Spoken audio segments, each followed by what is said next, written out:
Yo, what's up, you guys? It's your girl, Treaty LPC, and thank you for tuning in to this week's episode of the Self Aware and Effed Up podcast.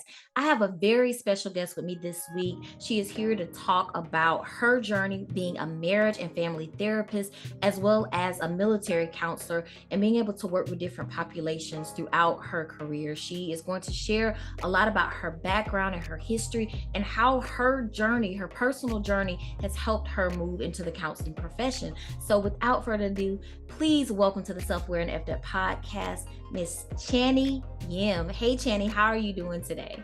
I'm doing good. I'm excited to be here. Good to with see you. Go ahead. I'm sorry. so I'm excited to be here with you. And I kind of looked over the comments and I noticed that a lot of people were excited to do the show with you. So I'm looking forward to doing this show with you. Awesome. Awesome. Well, I'm glad to have you here. I'm glad to be able to have you share a little bit about yourself. So we can go ahead and get started by just having you tell the audience a little bit about yourself and your background. Okay, well, I am a marriage and family therapist. I have been practicing since 2019 in private practice. I primarily work with couples and trauma, and then parent and child relationships. Okay. And I have worked with highly intelligent people and Mhm. successful people as well. So some of the themes that I do work with, more specifically with couples and trauma, are, sexual assault, Okay. situational violence, and psychological abuse and infidelity. I also work with other, psychiatric conditions. Okay. Gotcha. So a kind of a wide variety of things, so to speak, like dealing with couples, but also dealing with that parent-child dynamic. Is there a particular thing that drew you into marriage and family therapy? So, I mean, there's a lot of different reasons why I wanted to work in marriage and family therapy. Hmm. Uh, so, I specifically wanted to work in trauma and couples because I myself went through trauma, Okay. and I wanted to kind of share, I guess, the trauma that I went through. And Mm. so the trauma that I went through was, I say that I was taken away when I was around 8 or 9 years old, and I Okay. was into the foster system, and I was adopted when I was 13 years old. I never went back with my parents, Okay. and I guess that's kind of how everything started with me wanting to be in marriage and family therapy, because I experienced this and I wanted, to, I guess, keep families together, or, work through the trauma with other families. Now Mhm. that's kind of a different story, because we kind of have to look at, like, as a therapist, you have to look at, like, how how is my therapy affecting my clients? Like, do we want them to stay together, or do we want Mm. to, if they're in a toxic relationship, do we want them to get out? So either way, if somebody comes into the session, if a couple comes into the session and they want to stay married, then I'm going to promote that. But if they're in a toxic relationship, experiencing sexual assault, or, you know, too much drugs or Yeah. infidelity, then of course I'm not going to be like, you have to stay in the relationship. So Gotcha. I kind of come off as a unbiased therapist. Hmm. It's really not about me. It's about what they want. Yeah. Absolutely. I get that. I only had to take one marriage and family therapy course in my coursework when I was in grad school. So yeah, I get that kind of partnering with the couple and being able to be that unbiased person that is there to support them through their journey. So what role does trauma play in marriage and family therapy? What have you seen? How have you seen it play out for you? So the role that my trauma plays in marriage and family therapy. So I guess, well, we were going to talk about boundaries, I think, that I mentioned. So because of the trauma that I went through, Mm-hmm. it and the training that I went through. So I've been in school for, 12 years, and we were trained. I was trained from these 12 years not to disclose information or to Mm, be confidential. And so when I started my work being a therapist, it the work environment kind of emulated what I was trained to do. mm, Because of the trauma, I had these emotional walls that I had to let down. okay. So I remember my supervisor, he was like, Channy, you can't be, like you can't be directive and you can't be aggressive. You have Mm, to be open and warm, and you have to let these walls down. So I started working on myself more, you know, and truly being open okay. and connecting with my clients. I'm I'm typically a very logical and wisdom type of person, but I had to learn how to use my heart. So I did that through mindfulness and heart math. Okay. So I'll explain that a little bit more. So mindfulness, like when I Okay. I was gonna ask you to explain at least the math. The is it math heart? heart math. Heart and math. I was definitely gonna ask you to explain that a little bit more, but go ahead. So the mindfulness is like, so when a couple comes in and you want to use all of your senses and you want to be present. So when they come in, I use all my senses, I'm present, I'm connecting with them. Mm, With the heart math, it's kind of like the heart intuition, okay. using intuition with your heart. So during these sessions, I kind of like picture myself, my heart transferring to their heart and Mm, healing them. And that's kind of how I connected with them, okay. or Yeah. I them. Gotcha. And that's something you use with every client, or is that something that you just kind of use, as your if you it's something that you feel like is necessary with the therapy that you're doing? So I use that with every single client. Oh wow. Okay. So I'm mindful and I'm very present during the sessions. Gotcha. I meant the other part. I'm probably gonna say it backwards because I feel my dyslexia kicking in right now. Heart Mhm. math or math heart? Heart math. Heart math. Okay. So with that, that's something that you also use every time you're with a couple. Hmm. Okay. Interesting. Good deal. I'll have to do a little bit more research there to find out a little bit more about that technique that you use. So thank you for sharing that. So you mentioned boundaries a little bit earlier. Tell me a little bit more about how you address boundaries in trauma work with your clients. Like, how do you address that in the therapy session? So, like I mentioned, like we were trained to not disclose information and to have strong boundaries. Mhm. So it's important not to, have your what you say be enmeshed with your clients, because you don't want to be harmful to the therapeutic relationship. So Mhm. I do disclose some information that is Okay. beneficial.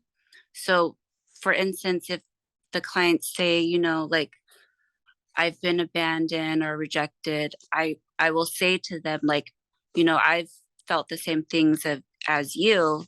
Like, I understand what you're going through. So I kind of normalize what's going on Yeah. so that they also know that I'm human. So I will disclose some of my information, but I don't disclose, other information about my family or my personal life, but things that kind of benefit them. Mm. hmm Okay.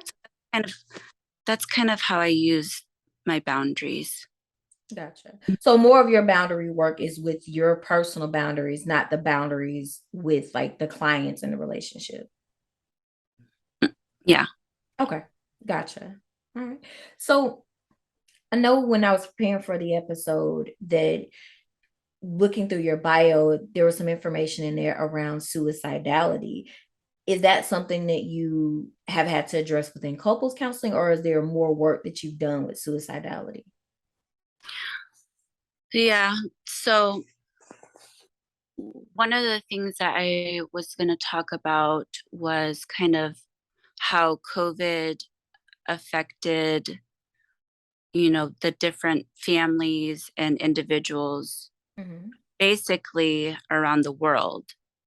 And so what happened was when people went into COVID, it disrupted the system Mm-hmm.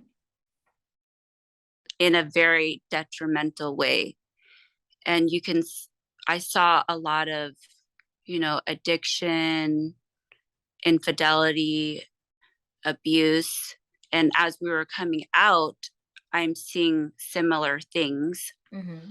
And so what's happening is that, we had a lot of therapists work with other people across the nation. I was on the emergency permit Mm. across the nation. And Okay. so a lot of therapists really helped with that, with suicidality and Mm. all other conditions. So I'm so thankful that, we have a lot of great therapists, doing work. And so, like I mentioned, like a lot of the therapists kind of put everybody into mindfulness state or taught them how to be healthy. Mm-hmm. And as we started coming out, people, I've noticed that people become more overstimulated. Okay. And a lot of my work, people were getting anxiety or depression or other Mm. things going on. And how anxiety kind of transfers over to depression is being overwhelmed Mm. and feeling hopeless. So that's kind of, that's what I've noticed. And I've learned how to work with the suicidality parts of it, basically being focused and getting your priorities straight and working on the wholeness model. So like the holistic model. Okay. Can you speak a little bit more about your work with suicidality? Not necessarily, not obviously not giving patient names, but just kind of how you've had to work with the suicide people who were experiencing suicidality. Oh, yeah. So usually a lot of times when individuals come in and they're experienced that, I do a risk assessment Okay. and I do the sad person's risk assessment. And I kind of ask them, what support do you have? Are you doing drugs? Are you doing alcohol? Mm. Um, do you have any intentions or plans to follow through with suicidality? And then I kind of look to see if they're a low, medium, or high risk. Okay. And then I make a self crisis plan. So in the self crisis plan, it kind of goes over the triggers Mm. and the skills. And then I have a crisis number text that they can text. It was just an online counselor. Okay. And that's kind of how I assess for it and work with individuals that have suicidality. Okay. Gotcha. Yeah, and we talk a lot about suicidality on this show because it's something that a lot of people are scared to talk about or are scared to admit. So I definitely wanted to highlight that part of what you do as a MFT because I think it's something that's really important. So I wanted to kind of shift gears a little bit and talk more about how your identity as a therapist has been impacted by the therapeutic process. I know you shared before we started the episode. I know you shared that in your work in supervision, that's something you explore with your clinician, your supervisor. So I wanted to see if you could share a little bit more about that experience. Yeah, so we do the self of the therapist work. And so what that is basically I had two supervisors, Dr. Mhm. Hall and Dr. Crooms. And Dr. Hall kind of had us talk in a panel of therapists and asked us different questions about different cases and how it affects us. And we're supposed to notice our different triggers and Mm, how, if it affects us personally and spiritually. okay. And with my new supervisor, we kind of go over a list that helps us, and it Okay. helps become a better therapist. And I know that, as I was becoming a therapist, it I had like a little mini identity crisis. Okay. So, Tell me more. Tell us more. so I I was like, oh my gosh, I made it so far. I passed the board exams the first try. Now what? Like I've been working on this for 12 years. I did 2 year, 4 year, my graduate degree. And so I was like, kind of like, I made it. So now what? Mm, And so I had a little identity crisis, and I had to figure out my purpose, and okay. I had to heal from my past trauma. And so that was an experience. But Wow. yeah. Yeah. So it sounds like you're the actual figuring out yourself and the self-awareness is a really big part of the supervision process that you had. How do you connect with the idea of being self-aware and effed up? So how I connect with it is that Mhm. I have experienced a lot of trauma. Mhm. And so it's kind of like opened my eyes to, understanding where I come from so I Mhm. can help other people. So I know that I'm self-aware and I'm effed up, and we really do a lot of work in being self-aware and understanding how we, affect the therapeutic process so we can be effective therapists. Yeah. Absolutely, definitely. Thank you for sharing that. Like a lot of people don't feel comfortable sharing the effed up part of their self-awareness. And that's what the platform of this show was built on, is really being able to talk about those taboo things that people are afraid to talk about. And I know therapists, we're trained to self-disclose as little as possible, and only in instances where it is going to be something that's going to be helpful for the client. But on a platform like this, it's our goal to highlight those areas so that people feel like they're not alone, because I would say most people have probably experienced a situation where they felt like, oh, I really know what I need to do, but I didn't make the right decision because I didn't feel like I had the strength or I had the courage to make a different or better decision. So, I'm grateful for the work that you do. You also work with military culture. Can you speak a little bit more about how you got into that and what led you to want to work with people that were in the military, active duty service members or veterans? So I am a military family, and my supervisor, he specializes in violence, and he worked on a Marine base. And so a lot of the trainings that I did and I learned was from him. Mhm. So that's a part of the reasons why I started working with trauma also. So I worked with Dr. Hall a lot and Okay. worked with a lot of different military couples. And then it kind of went on and, stuck with me. And I work with military couples now. Okay. Yeah. So it's like MFLAC, or is it a different program? I know a lot of people that work with the MFLAC program. No, it's not the inflect. So like it's all private practice. So I did like give an hour, Okay. and then he worked on the Marine base, and then we live by a base also. Mm-hmm. He got a lot of clients from there, and then the facility I'm at now, we're closer to the base. So that's Okay. kind of how I work with more military clients. Gotcha.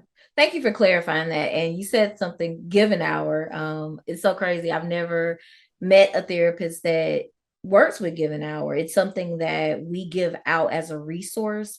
I work full time for the Veterans and Military Crisis Line. And so that's one of the resources we give out when veterans call in, and maybe they don't want to go to the VA for services, or they don't want to go, active duty service member may not want to go through in transition. We'll give that out as a resource. So it's nice to meet someone that actually is giving an hour and is working with military families, because I think it's so important for them especially to be able to get the help that they deserve. So thank you for what you do to serve our nation's veterans and active duty service members and their families. Definitely appreciate that. Oh, thank you. That was so nice. Flattered. You are an anomaly right now, because I'm like, I've never met anyone that does it. Now I have to go research how I can get involved. Thank you for that. All right. So Channy, there were some other things. Were there other things that you wanted to share with the audience about your experience or about what you do as an MFT? So the other thing that I wanted to share and I guess kind of promote is that it's important to get therapy right now. Like as I mentioned, that we're kind of we've been getting out of COVID. So I noticed these different Mm, issues going on. And so I think that it's important to get therapy right now. okay. What sort of issues are you seeing going on that you want to highlight? So right now I'm seeing a lot of divorce, Okay. and of course I work with situational abuse and psychological abuse. So I'm seeing that going on, and then anxiety and depression. Mm, okay. Mhm. Yeah, COVID is definitely bringing out a lot. I know a lot of people went through divorces during that time frame because everyone was stuck at home with their partners or with their, spouses or whatever the case, and kids, and stuck in the house. Like during that time, I saw a lot of stuff happen. And so I definitely, stand with you on that promotion of mental health awareness and really being able to make sure that people are able to get the help that they need. And I think I'm grateful that you were able to share some of your time to promote that and to really be able to kind of share what you do as an MFT. I have a very strong love for MFTs because my personal therapist is an LMFT, and I've been working with her for about 4 years now. I see her on a consistent basis, so I have a really soft spot in my heart for MFTs and LMFTs. So I thank you for what you do so much, so much. So how can people connect with you? I know you can only, are you still seeing people outside of North Carolina right now? No, I'm not seeing people outside of North Carolina. Okay. Uh, So how can people connect with you if they're in North Carolina, or if they just want to connect with you and see the work that how can they connect with you? so they can email me Okay. at at Chantha Yim 752 at gmail.com. Hmm. And then I also have a private email. It's the same email at hushmail.com. And I'm in private practice at Meaningful Minds Counseling in Sanford. So those are a couple ways that they can connect with me if they would like to get therapy. And I'm also part of a psychotherapist social group. Okay. So that is a very fun group that I just started with another licensed mental health counselor. And so we do groups in the Triangle area and down south. Well, so that's for therapists to connect with me. The other parts are how, clients can connect with me. But we also have, that fun psychotherapist group. Okay. Gotcha. Is that just for your people in your area, or is that for therapists? Like, could I join that group? Or could other therapists that listen join that group, or is that just for a little private group? I'm just asking. No, it's not a private group. There's so it's basically the whole entire state. Okay. So there's about 145 members. Okay. Gotcha. In the group. Gotcha. Well, thank you for sharing how people can connect. If you're interested in connecting with Chantha, make sure that you guys reach out to her. She's only able to see you right now if you're in the state of North Carolina. But if you're wanting to connect with her and your therapist, make sure you find that group. I'll get the information from her so that we can post it in the description of this episode so that you guys are able to connect. Is there anything else, Chantha, that you want to share before we wrap this up? I don't think that there's really anything else that I would like to share, but I'm grateful that I'm on this show, and I appreciate you talking with me. Well, thank you. Thank you so much for taking time out of your day. I know that you're busy working 6 days a week. We have that in common. So definitely, I hope you take care of yourself. It was a pleasure speaking with you. And again, thank you for taking time out of your day. For those of you guys who are interested, please make sure that you connect with Chantha and follow her information. I'll make sure her email and all of that is in the description of this episode. Also, make sure that you guys connect with me, Tree the LPC, on all social media platforms under the handle Tree the LPC. Until next time, be safe, be well, and make sure that you take care of your mental health.